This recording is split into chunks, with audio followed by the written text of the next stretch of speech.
आणि बुलेटिनच्या सुरुवातीला थेट आपण जातोय विदर्भात, कारण नागपूर आणि भंडाऱ्यात मोठ्या उत्साहात मारबतची मिरवणूक काढण्यात आलेली आहे आणि या यात्रेला जवळपास 144 वर्षांची परंपरा आहे। दरवर्षी पोळ्याच्या दुसऱ्या दिवशी ही अनोखी मिरवणूक काढली जाते।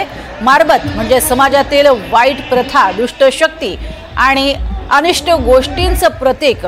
मोठ्या जल्लोषात ढोल ताशांच्या गजरात पारंपरिक वेशभूषेमध्ये नागपूर भंडारा या जिल्ह्यामध्ये लाखनी इथे मिरवणुकी काढण्यात आलेल्या आहेत। या सोहळ्याला सांस्कृतिक वैशिष्ट्यही आहे आणि वाईटाचा नाश आणि चांगल्याचा विजय असा संदेश देणारी ही मारबत मिरवणूक असते। यामध्ये 2 अशा पद्धतीचे पुतळे तयार केले जातात, पिवळी प्रतिमा आणि काळी प्रतिमा असते।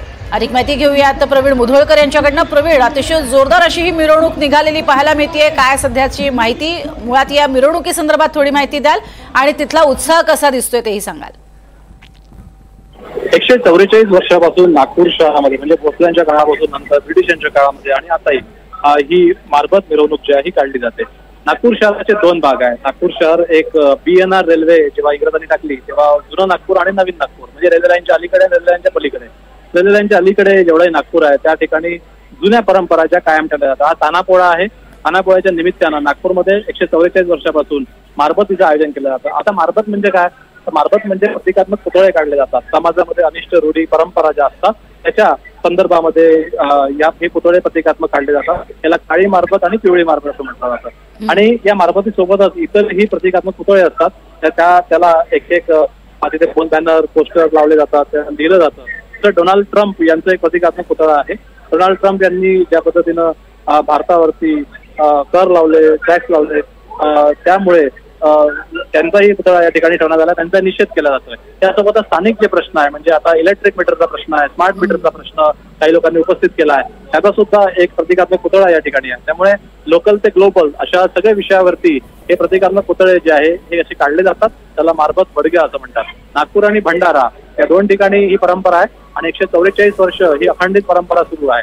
कोविडच्या काळामध्ये 1-2 वर्ष थोडी अडचण आली या सोहळ्याला, पण नंतर हा सोहळा मात्र अविरत सुरू आहे आणि वेळोवेळी या सोहळ्यामध्ये विषय जे आहे ते बदलत गेले। कधी काळी प्लेगचा विषय होता, नंतर ब्रिटिशर जेव्हा होते तेव्हाही त्या ब्रिटिशांच्या विरोधात सुद्धा बडगे काढले गेले आणि नंतर काही रोगराई असेल, स्वच्छता असेल या संदर्भात सुद्धा वेळोवेळी बडग्या मारबतीच्या माध्यमातून संदेश दिला गेला।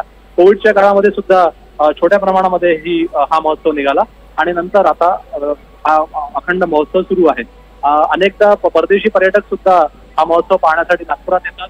MTDC असेल किंवा इतर ज्या संस्था आहेत कल्चरला महत्व देणाऱ्या त्या संस्थांनी सुद्धा वेळोवेळी या महोत्सवाला जगभर याचे फोटो, याचे व्हिडिओ प्रसारित करण्यासाठी मदत केली आहे आणि या उत्सवाला राजाश्रय जो आहे तो सुद्धा देण्याचा वेळोवेळी प्रयत्न झाला आहे। पण भोसले आणि त्याच्याही आधीपासूनच्या काळापासून ही प्रथा जी आहे ही आहे आणि नंतर ब्रिटिशांच्या काळामध्ये ही प्रथा राहिली आणि यावेळेस पाहू शकतो आपण लाखोंच्या संख्येमध्ये लोक सहभागी होतील। दिवसभर सकाळी 9 वाजतापासून लाल मारबत, पिवळी मारबत या दोन्ही मारबतींना पाहण्यासाठी लोक आलेले आहेत आणि ही परंपरा जी आहे ही जोपासण्याचा नागपूरचा प्रयत्न करत आहेत। त्यामुळे मध्य नागपूरचा हा भाग आहे आणि तिथे सध्या जल्लोष जो आहे तो सध्या सुरू आहे या मिरवणुकीच्या माध्यमातून। नक्कीच, आणि हा जल्लोष पुढचा काही काळ चालू राहील आजचा दिवसभर। तुर्तास धन्यवाद या संपूर्ण माहितीसाठी।